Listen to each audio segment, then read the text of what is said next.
Are you ready for spring? Still January, isn't it? So, here's my recommendation. Find yourself a greenhouse to go, whether it's a garden center. This is our greenhouse. You could go to White River Garden. You go to Garfield Park. Just stop by your local garden center. There's something about being in a greenhouse in the middle of winter. Now, if it's a sunny day, the greenhouse should be warm. Doesn't matter how cold it is outside, but once that sun hits it and that heat builds, it really feels good. So today I thought we'd talk a little bit about houseplants, because some of the things, the benefits of houseplants, they provide oxygen for your house, they do a little cleaning, and they make you feel good. I mean, they have all these studies that students do better if there's green plants in the room. I don't know who's doing the studies or not, so taking care of houseplants, there's just a few basics. One thing people tend to do is overwater. So a quick rule of thumb is the 2-inch finger. Put a finger down in there, and at about 2-inch level, if it feels dry, then it probably needs some water. But don't overwater it, because that's the problem, and that can really cause some difficulty for the plant.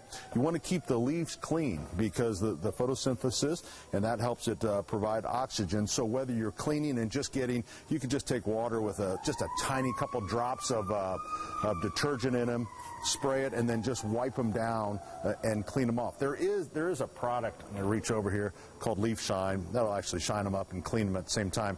The only warning here, don't do that on anything that has hairy leaves, because it'll cause spotting, like African violets, something like that. So be careful of that. If the plant, you want to pick a nice container for it once you get it home, and you'll see the roots start to go circular. So if you have an old plant and you want to keep it in the same pot, you can do a little root pruning and just pull it off and kind of snip the roots around, because if you don't, it'll continue to circle around, and eventually it runs out of soil. It's all roots, and it'll damage the plant. So keep that in mind, but you always want to break those up. Inside the house, avoid the extremes. Avoid having a plant by the register. Also, avoid having it by a door where it's going to get a lot of cold air on it. All right, so find that, whether it's a south window. Every plant variety is a little bit different as far as the amount of light.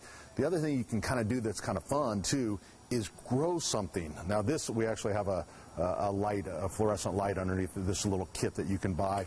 But doing like microgreens, just having something green, and it could be grass seed, watching grass grow, but these are microgreens. There's a lot of fun, so a lot of little different things that you can do. Now, succulents, of course, are the rage, because you hardly, I read somewhere, it's like, you really need to fertilize them once a year. So there is succulent fertilizer. I guess if you're in the succulent fertilizer business, you'd probably be broke.